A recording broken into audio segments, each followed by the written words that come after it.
Jaya Radha Madhava Kunja Vihari.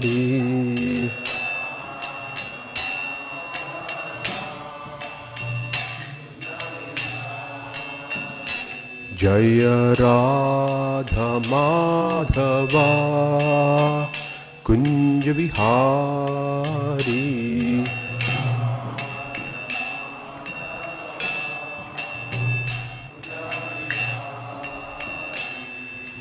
Gopi Jana Vallabha Girivaradhari.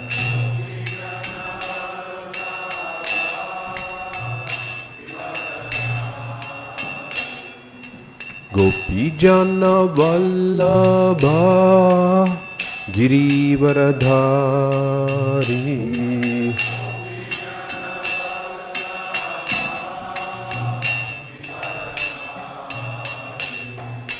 Yashodanandana Vrajajana Ranjana.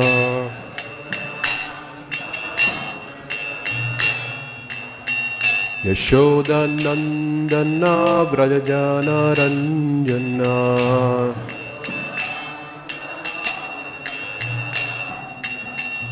Yamuna Tira Vanachari.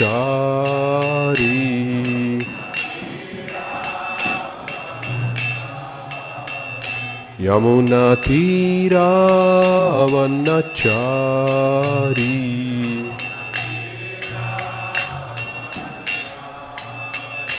Jaya Radha Madhava Kunja Vihari.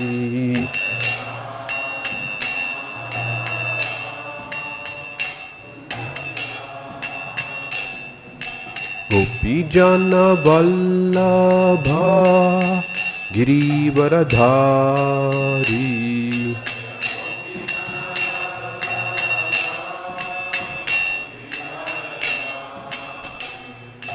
Yashodanandana Vrajajana Ranjana.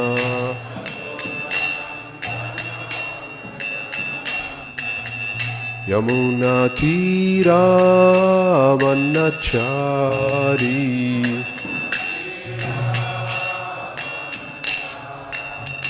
Jaya Radha Madhava Kunja Vihari.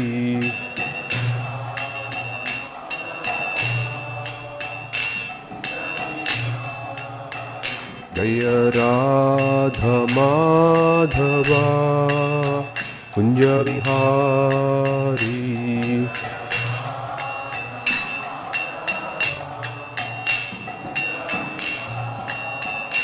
Jaya Radha Madhava Kunja Vihari.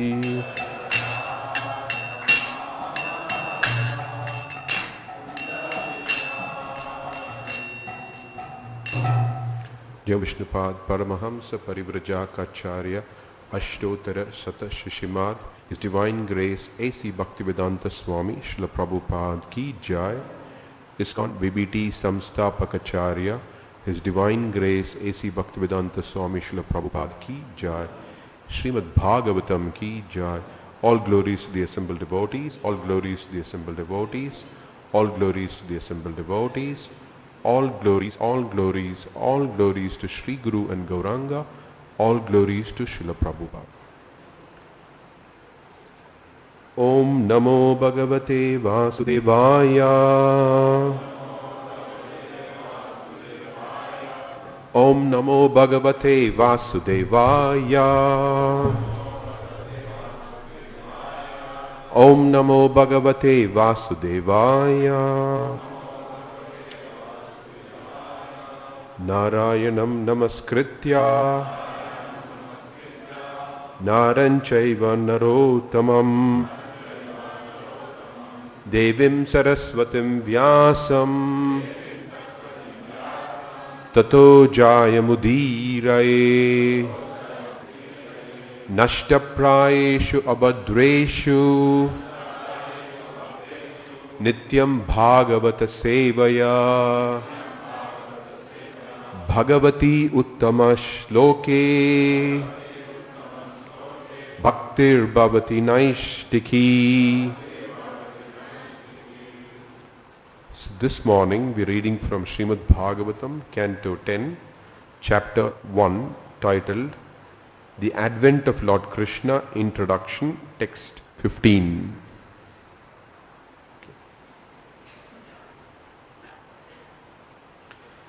Shri Shuka Uvacha Samyak Vyavasita Buddhis Tava Rajarshi Sattama Vasudeva Kathayam Te Yajjata Naishtiki Rati. Shri Shuka Uvacha Samyak Vyavasita Buddhis Tava Rajarshi Sattama Vasudeva Kathayam Te Yajjata Naishtiki Rati. Shri Shuka Uvacha Samyak Vyavasita Buddhis Tava Rajarshi Sattama Vasudeva Kathayam Te Yajjata Naishtiki Rati.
Vaishnavis. Shuka Uvacha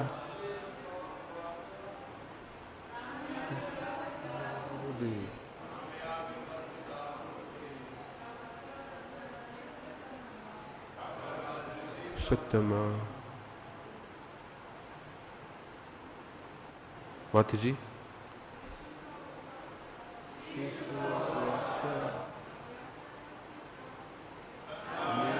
Stita Buddhi Kamaradeshi Sattama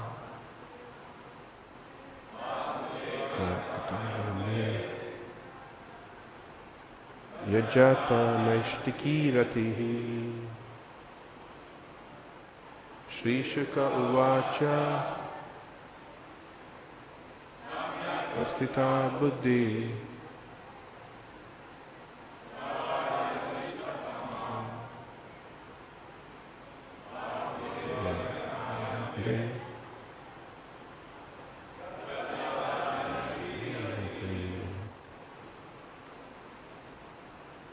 Shri Shuka Uvacha. Shri Shukadeva Goswami said, Samyak, completely, Vyavasita, fixed, Buddhi, intelligence, Tava, of your majesty, Rajarshi Sattama, O best of Rajarshis, saintly kings, Vasudeva Kathayam, in hearing about the topics of Vasudeva, Krishna, Vasudeva Krishna, Te, your, Yat, because, Jata, developed, Naishtiki, without cessation, Rati, attraction, or ecstatic devotional service. Translation and purport by His Divine Grace A.C. Bhaktivedanta Swami Srila Prabhupada. Jai Srila Prabhupada. Srila Shukadeva Goswami said, O Your Majesty, best of all saintly kings, because you are greatly attracted to topics of Vasudeva, it is certain that your intelligence is firmly fixed in spiritual understanding, which is the only true goal of humanity. Because that attraction is unceasing, it is certainly sublime. Purport. Krishna Katha is compulsory for the Rajarshi or executive head of government. This is also mentioned in Bhagavad Gita, Imam Rajashayo Viduhu. Unfortunately, however, in this age, the governmental power is gradually being captured by third class and fourth class men who have no spiritual understanding, and society is therefore very quickly becoming degraded.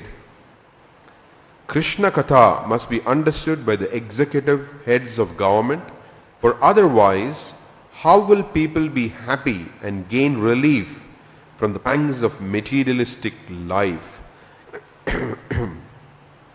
One who has fixed his mind in Krishna consciousness should be understood to have very sharp intelligence in regard to the value of life.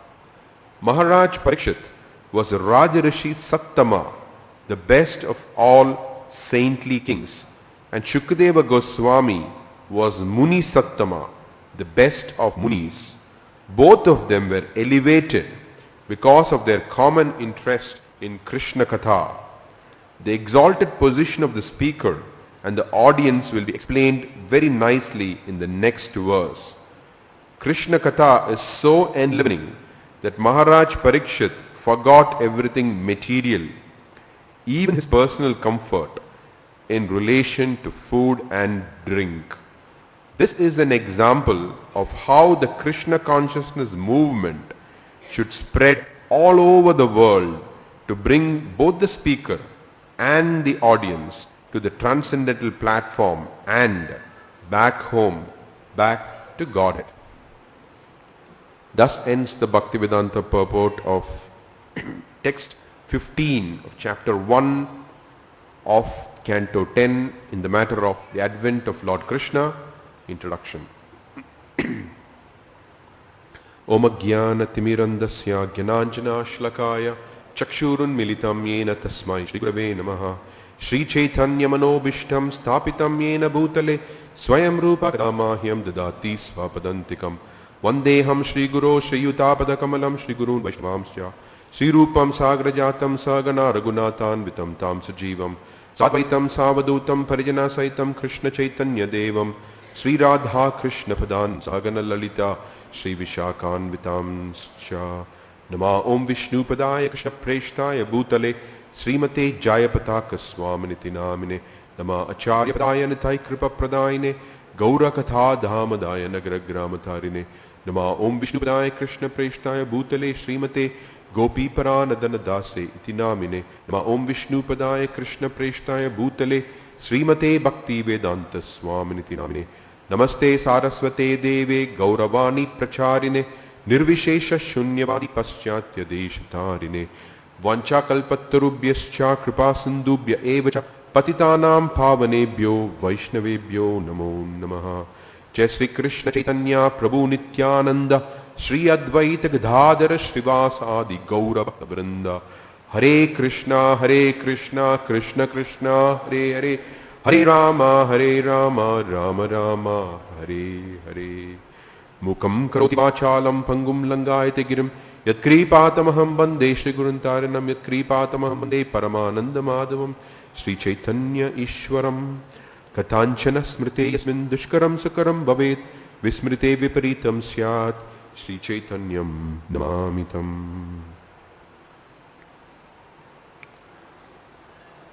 This is a very interesting purport. I'll deal with all the elements of this purport, but I would like to begin with what Prabhupada is speaking here in the end of the purport, and then later on I'll deal with the earlier part of the purport. Prabhupada writes that Krishna Katha is so enlivening that Maharaj Parikshit forgot everything material, even his personal comfort in relation to food and drink. Then he says, this is an example of how the Krishna consciousness movement should spread all over the world to bring both the speaker and the audience to the transcendental platform and back home, back to Godhead. This is very interesting. Earlier in the purport, Prabhupada writes about how it is the duty of the executive heads of state to relieve people from the pangs of materialistic life. Sometimes Prabhupada would refer to this, I mean not just Prabhupada, but it's just a standard terminology in Vedic literature. The materialistic concept of life, the whole life in the material world is called bhavaroga. It's kind of disease. So the very fact that we have a body means disease. The body itself is a full manifestation of disease. So this is the Vedic concept, that it is very different from some of the false understanding of what scripture is meant to teach, because sometimes people think that God has given this body, not just in India but across the world. There is this concept of God has given this body for us to enjoy in this material world. So it is God's will that we should enjoy. But this is a completely wrong conception. In fact, it is complete ignorance. Reality is that this body, Sharira Avidya Jal, means it is a lump of ignorance, Jadendriya Taheka, with a network of paths leading to destruction, death. So this is the concept of this material body. Now, what is the symptom of Bhavaroga? The symptom of Bhavaroga is that, first of all, the body itself is a symptom, and then there are activities of the body. So when I say body here, it means both the gross body and the subtle body. So the activities are, when I say activities of the body, the soul has contracted the body, and through the body it is trying to find what is physically desirable. Find something which is physically desirable and find something which is emotionally or very intellectually which satisfying to the false ego. So we are trying to look at desirable things both for the body and for the mind intelligence and body and mind intelligence and false ego. Not only are we looking for someone physically desirable, someone emotionally, emotionally, intellectually, and through their false ego desirable, but we also wish that we are also desirable for someone else. So this is the whole concept of material life. It's a complete mesh, and we're completely entangled in this concept of material life. And this is called Bhavaroga. Now, how do you get out of this? Because the problem is that we are so hopelessly entangled. It's called the cycle of, it goes on repetitively again and again and again. The cycle of birth and death, The same thing. The mesh becomes thicker and thicker and thicker. We just keep getting entangled more and more and more and more. So, what's the remedy? Like here it speaks about the executive heads of state. What are they supposed to do? Of course, in India, those of you who are familiar with what's happening in India over the last 5-6 months, there is one term which is very popular in people's mind.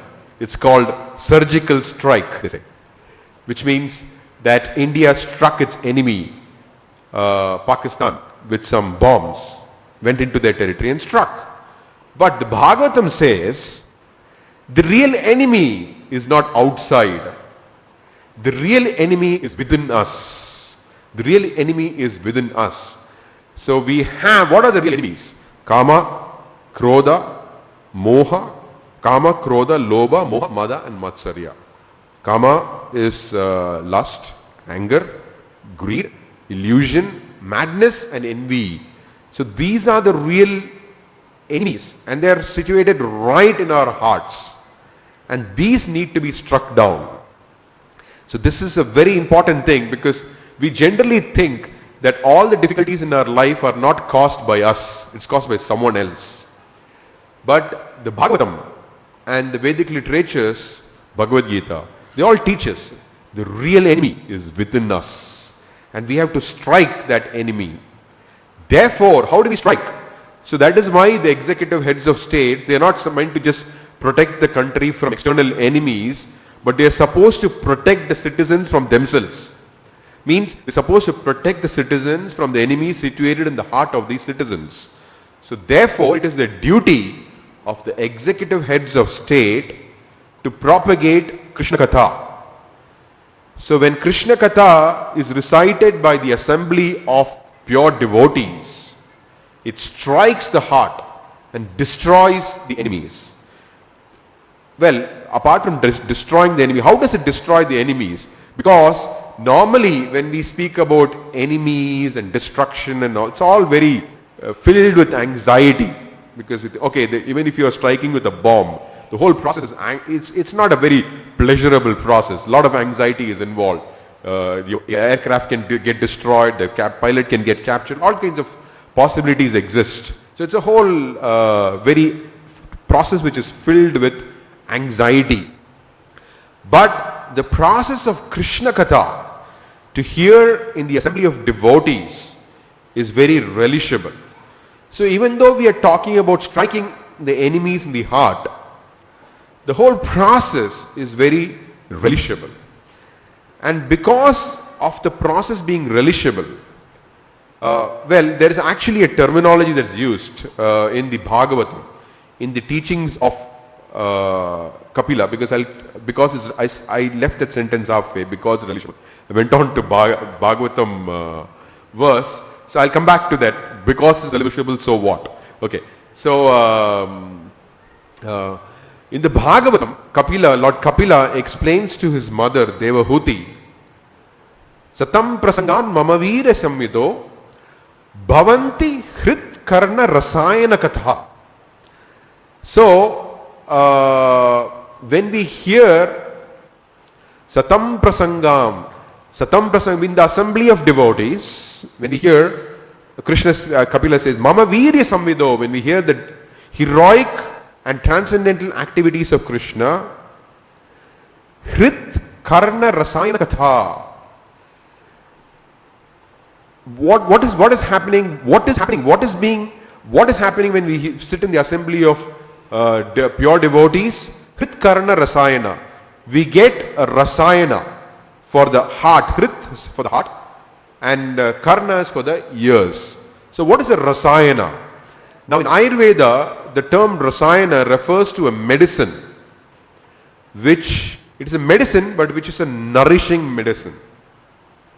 So I remember when I was a kid, since I'm from Kerala, and Kerala is the the center of all Ayurveda. So when I was growing up as a child, there would be a lot of Ayurvedic medicines. I rarely grew up on allopathic medicines. I mean, whenever I had some difficulty, health difficulties.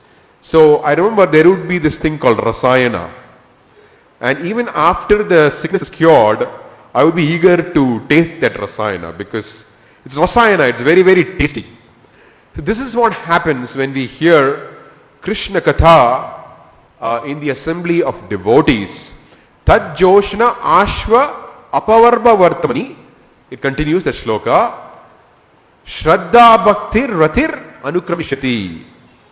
So when we hear, that is so relishable that our faith increases, rati, attraction increases, and bhakti develops.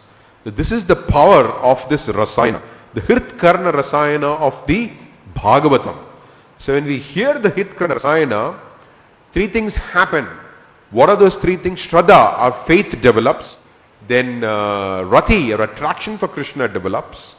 And our bhakti develops.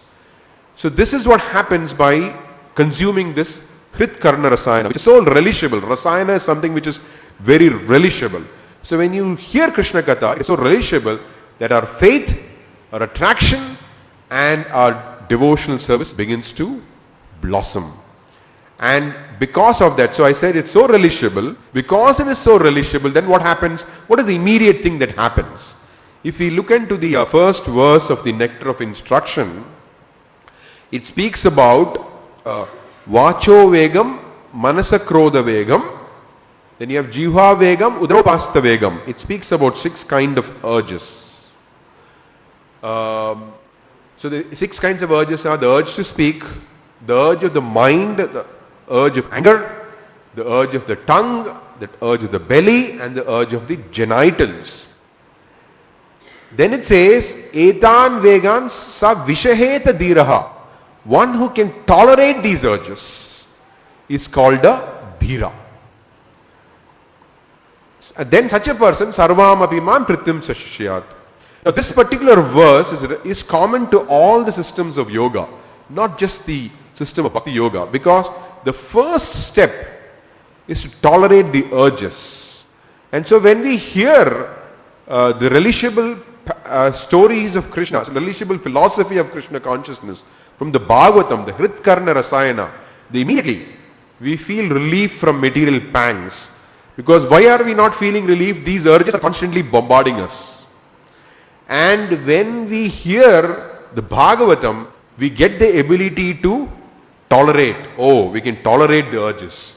This is the first level of bhakti, that you develop enough faith, attraction and devotional service so that we are able to tolerate the urges of the senses.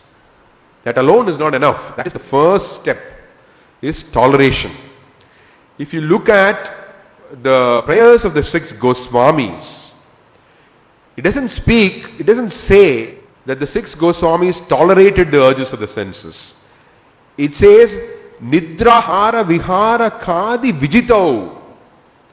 Vijitau it says. It doesn't say Vishaheta, they tolerated the senses. It says Vijita. Vijita means they conquered over the urges of the senses. So the first step is that we because of the attraction of Krishna Katha, we are able to tolerate the urges. Then as bhakti progresses, then we conquer over the urges. And the finest example is our leaders. Our leaders are the 6 Goswamis. Among them, Rupa Goswami. But all the 6 Goswamis are our leaders. And what is their example? With Nidra, Hara, Vihari, Kanchi, Vijitau. They conquered. And that's exactly what Prabhupada is speaking in the end of this purport, where he says that Maharaj Parikshit forgot everything material, even his personal comfort in relation to food and drink. This is what happens. It's not that Parikshit Maharaj and Shukadeva Goswami, they were just tolerating their urges to eat and sleep. No. They were completely oblivious to it. Completely oblivious to it. It's like, so when we progress in Krishna consciousness, we should be able to see this. For example, suppose we have a huge gaping wound on our leg. then we apply medication or whatever, and finally the wound begins to heal, then there's a crust which forms. Initially there's huge pain involved. Later on, as the crust develops and it's slowly falling off, still there is some itch. There's an itch. It begins to itch around the crust. But the pain that we initially felt is nothing compared to the itch we finally feel. So, Prabhupada explains that by the practice of Krishna consciousness, the urges which once seemed so difficult to tolerate will become quite easy to tolerate. So that is the test, that we are slowly conquering over the urges. And Prabhupada, in several lectures, he speaks about making the urges nil. Now that's interesting, because there are several references to that. I want to read out two specific references because everything is interesting about what Prabhupada says, but these two particular things I just wanted to read out today because it refers to the very process of sadhana bhakti. This is from a Srimad Bhagavatam talk on the 17th of October 1972 in Vrindavan, and this is on verse 6 of the second chapter of the Srimad Bhagavatam, second chapter, first canto of the Srimad Bhagavatam. So Prabhupada is saying the sadhana bhajan means to come to the point of nil. Nidrahara vihara kadi vijitau. These Goswamis, they conquered over nidrahara. Nidra means sleeping, ahara means eating, and vihara means sex. Nidrahara vihara kadi vijitau. You have to conquer. The more you conquer over these things, the more you are advanced. Because you have to make it nil altogether. Then you are eligible to go back to home, back to God. Notice that, what Prabhupada says, very interesting. He says, then you are eligible, he says. So, this is the criteria to go back to Godhead, that these urges have to become nil. Therefore, we train our students, no illicit sex, no gambling, no intoxication, no meat eating. The Nivritti Marga. Prabhupada also explains in several places that because we have a body to maintain, so sometimes, it may be practically difficult to make it nil, but Prabhupada explains, but make it as minimum as possible. Then he gives the example, how Raghunath Das Goswami, how first he would eat, he would stand outside Lord Jagannath's temple and beg from the people who are coming out of the temple.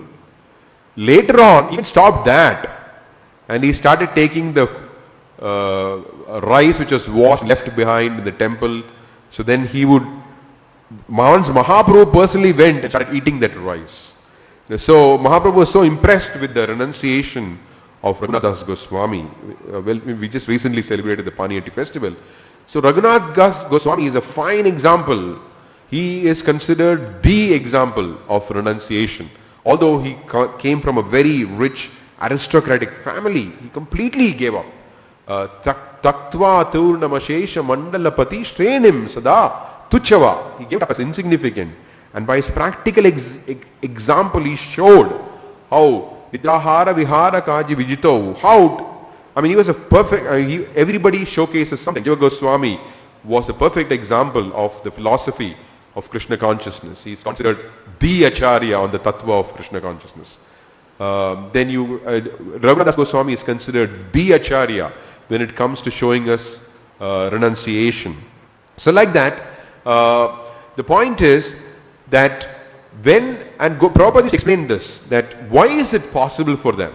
Because Gopi Bhava Rasam Lahari, they are so absorbed in Krishna consciousness that the taste of Krishna consciousness is so intense that however intense the material urges may be, become insignificant. That's what we may think, the urges of the senses are so intense. But then in the introduction to the Srimad Bhagavatam, Prabhupada says that the Srimad Bhagavatam is the transcendental urge of the soul. So the urge of the soul is inconceivably more intense than the urges of the body. All that we have to do is revive that intense urge of the soul. When the intense urge of the soul is revived, then Nidrahara Vihara Kaji Vijito. It becomes very easy. So this is a process. There's one more lecture excerpt which I wanted to quote. So, okay. This is again a lecture from the Srimad Bhagavatam. Same year, 1972, 15th of July, London. Text 5, chapter 1, canto 1. So our ideal is we are fighting with Maya. I chose this because we are talking about strikes and enemies and fighting. So okay, that's why I chose this particular excerpt. So our ideal is we are fighting with Maya. And so the fighting will conquer over Maya when we see that we are not disturbed by these four processes: eating, sleeping, mating and defending. This is the test. Nobody has to take certificate from anyone as how he is spiritually advancing. He can test himself.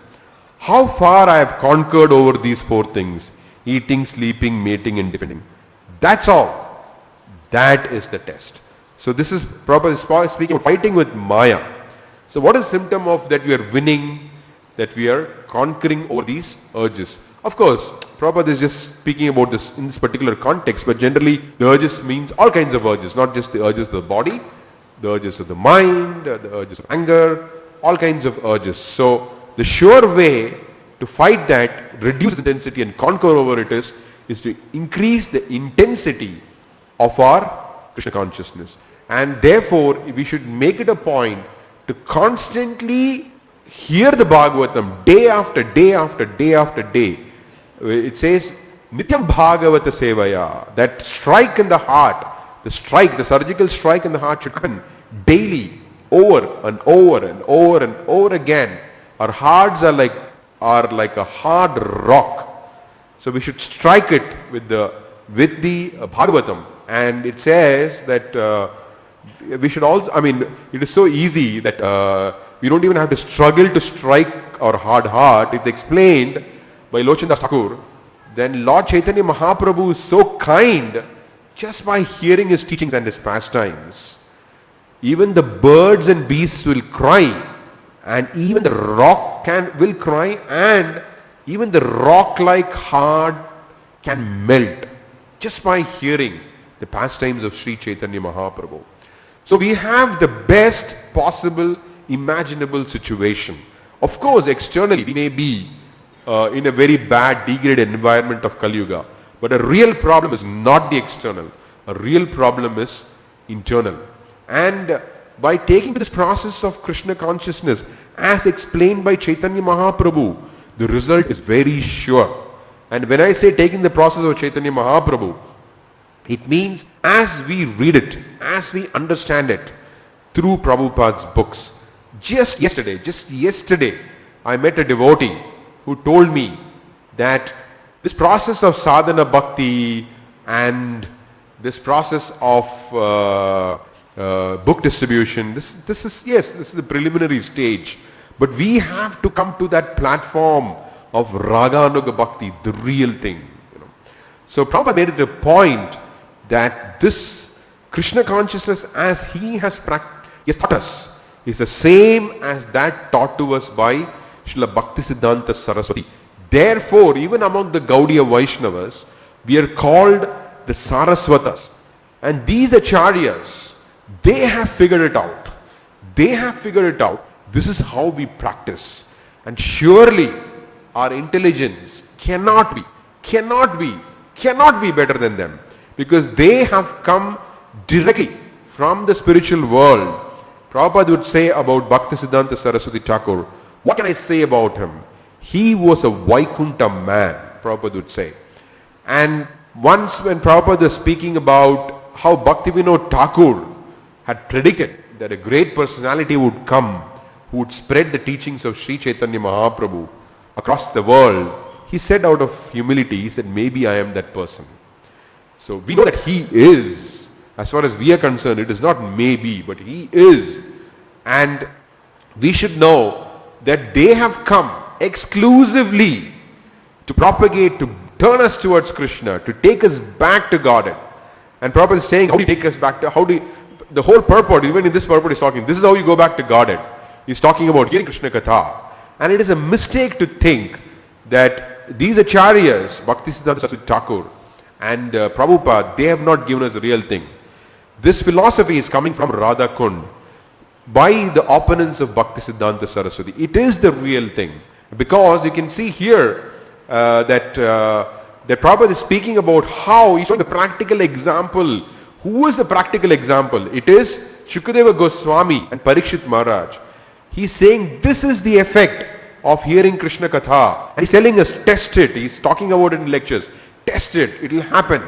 And Bhaktisiddhanta Saraswati Thakur is saying that when we chant the holy name, that's all alone is enough. And of course, practicing devotional service. By the process of chanting the whole Hare Krishna Mahamantra, Nama, Rupa, Guna and Leela of the Lord will be automatically revealed. Automatically. We do not have to make a separate endeavor. Just by the process of chanting the holy names and practicing devotional service as outlined by Bhaktisiddhanta Saraswati Thakur and presented by Srila Prabhupada in his books, we can definitely attain the highest goal of life. So I would like to stop here. The last point I just mentioned, because just yesterday I met a devotee who told me that this process is just just the preliminary process. It just been going on in my mind. So I wanted it to mention today that this process is the summum bonum. In fact, the 10th canto is called the summum bonum. So the process that we are following, as enunciated by Bhaktisiddhanta Saraswati Thakur and presented by Srila Prabhupada, is the complete process. Thank you. So if you have any comments or questions. Yes, sir.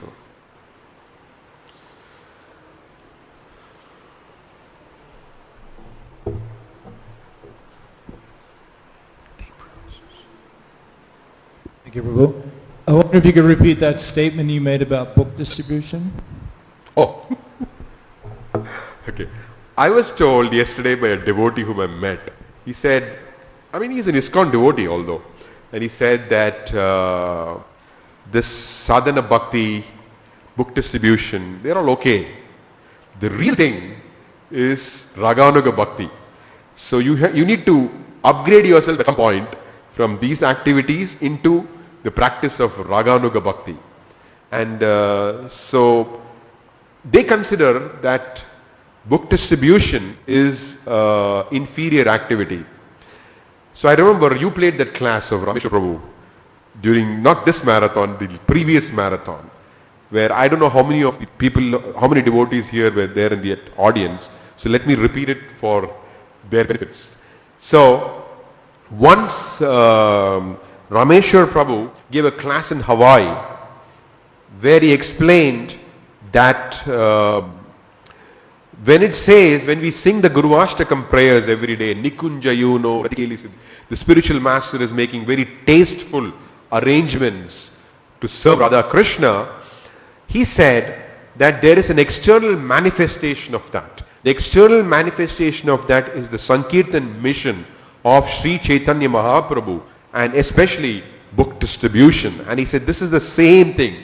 This is Madhurya Ras. So this Mataji was a Prabhupada disciple who was there in the class. She was doubtful about what Prabhupada meant, about what Rameshwar Prabhu mentioned in that class. So she wrote a letter to Prabhupada and asked him, this is what he mentioned in this class, what do you think about it? And Prabhupada responded by saying, yes, he has spoken correctly. The point is that when we say Lord Chaitanya Mahaprabhu, of course we know that he came for two purposes.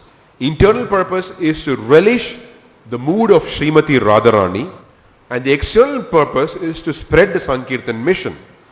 So the mistake that these proponents make is that, the proponents who do not agree with Bhaktisiddhanta Saraswati, they say the external is not as important as the internal. There is a problem philosophically with that. We are talking about the Supreme Lord. For the Supreme Lord, there is no difference between the internal and the external. And our acharyas have not made that distinction. That the internal activities of Lord Chaitanya Mahaprabhu are more important than his external activity. Because in his internal mood he is crying. Lord Chaitanya is the God who cries. He cries for Krishna. And in his external manifestation, he cries for the living entities out of compassion. Out of his compassion for the living entities, he cries. In fact, Srimati Radharani created this whole dham, created by Srimati Radharani herself, the fountainhead of Madhurya Ras, out of her compassion. This is called the Audharya Dham. So this element of compassion is an inseparable element of Madhurya Ras. It is manifested fully in Srimati Radharani. So when we cannot make a distinction, because this is called revelational theology. Revelational theology means we cannot come up with an idea. We can only come up with things which the acharyas themselves have said.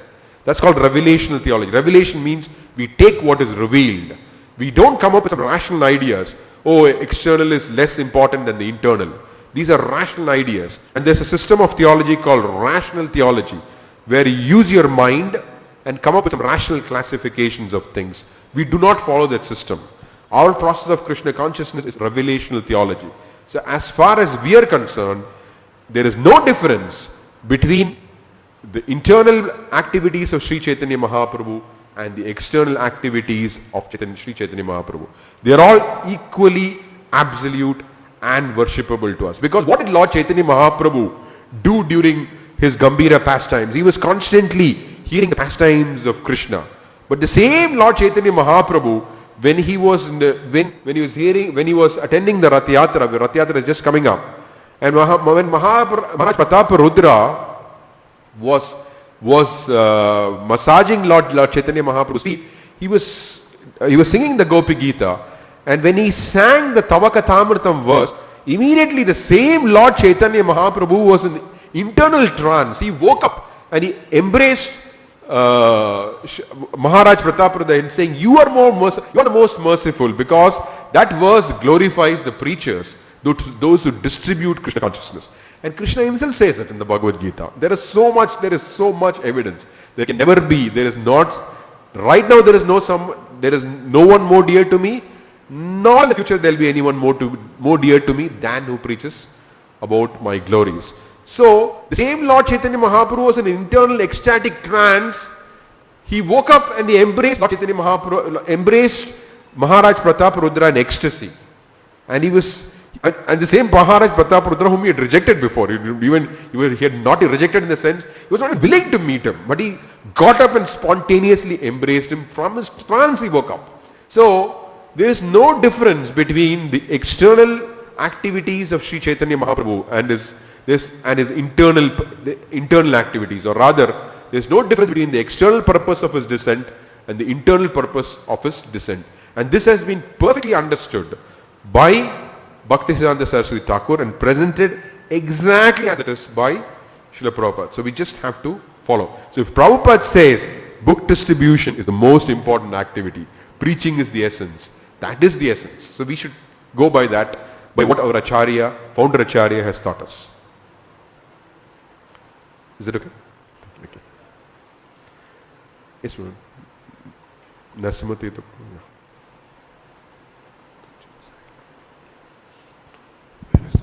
Thank you for explaining that very nicely. I had a question in relation. So I think it's quite clear that book distribution and preaching is the essence, because it's what Lord Chaitanya, who came to give the path of spontaneous devotion, gave us. So he came to give that, and he gave this activity, preaching Sankirtan. Now, how do we stop ourselves from becoming mechanical, thinking that because it's too extreme? One extreme is that this is the preliminary, you have to go higher. The other extreme is that this is all there is, by doing this everything will come automatically. Actually, because you're speaking close to the mic, your voice is muffled. I'm not able to understand the question. Keep a little away, the mic, yeah. I was saying that my understanding is that I see there are two extremes. One extreme is to dismiss what has been given by the Acharya as a preliminary and say that Raganuga, that's the highest. Yeah. Yes. And the other extreme I've seen sometimes, at least with me, is that there's a tendency to feel like just by performing these activities, everything will come automatically. Because we know that nothing is automatic in Krishna consciousness. So wondering, how do we prevent such consciousness from creeping in? That I just chant, I just do Sankirtan, and automatically I'll develop spontaneous love for Krishna, because that's the process. Oh, it's a good question. He's saying, I mean, I don't know if those who didn't, I don't know if everybody understood the question. The question is that there's two extremes. One extreme is to think that these activities are inferior, the preaching, book distribution. The other extreme is to think that if I just do it, automatically everything will happen, and nothing is automatic. Well, when we have defined the word automatic, Prabhupada did speak about that word automatic many times. So if we define the term properly, then there is no confusion. Because generally, the understanding is, automatic means what? We are just chanting 16 rounds and following the 4 regulative principles, and automatically we are going back to Godhead. And there's a big confusion about the word automatic when we use it in that context. Because Prabhupada is not talking about chanting 16 rounds alone. Prabhupada is talking about chanting, you can clearly see, I mean, I forgot to bring that reference now. I have a reference where Prabhupada is very clearly talking about, when he speaks about, I think I have it. Just give me a second, I have it. Very nicely explains what it means. Where he speaks about attentive chanting, he doesn't speak about just chanting.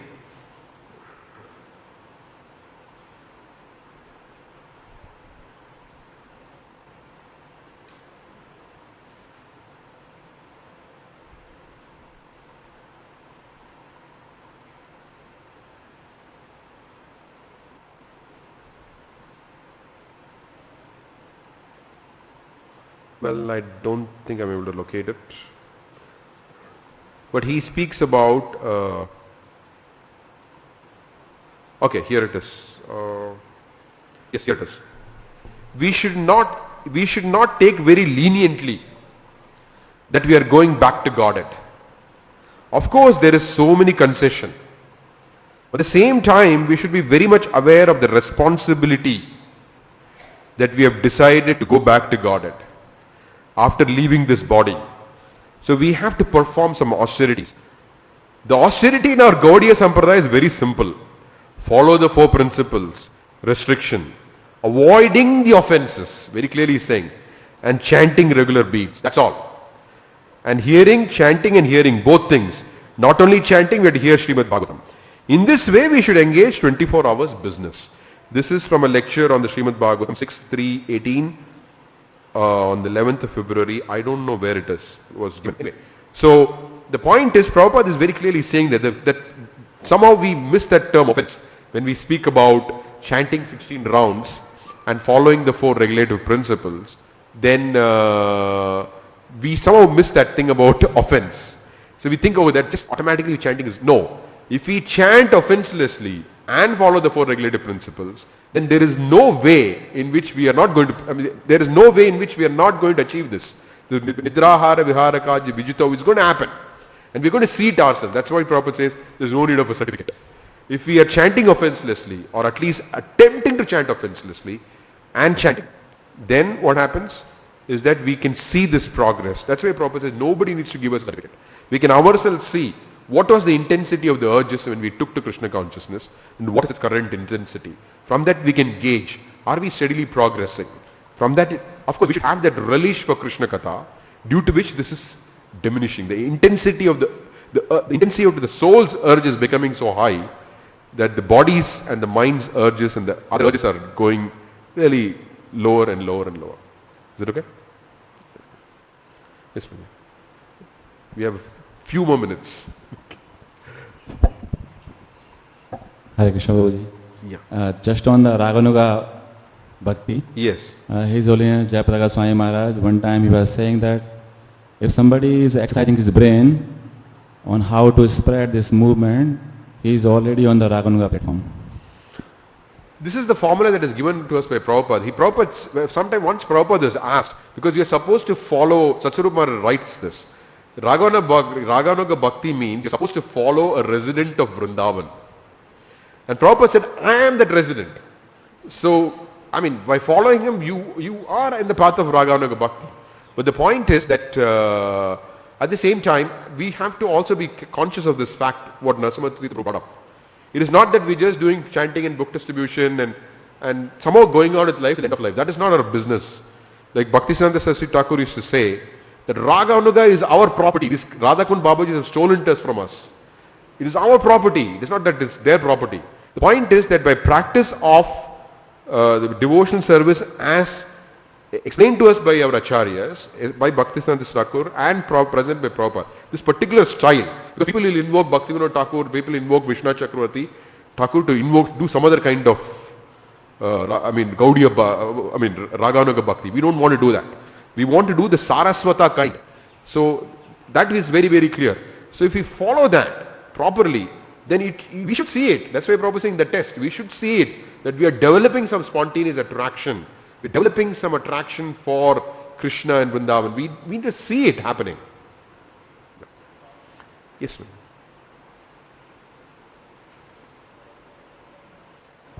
A devotee one time asked Srila Prabhupada, if I'm out on book distribution and leave my body, will I go back to Godhead? And Prabhupada said, not necessarily. Thank you.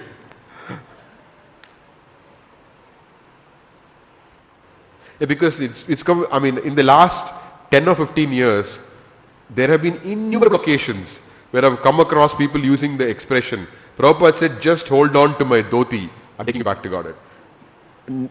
9.9 times out of 10, there is no, only 9, there only, people are people, there's something called 9.9. What I'm trying to say is 9 times out of 10, when people say that, it usually is an excuse for not practicing properly.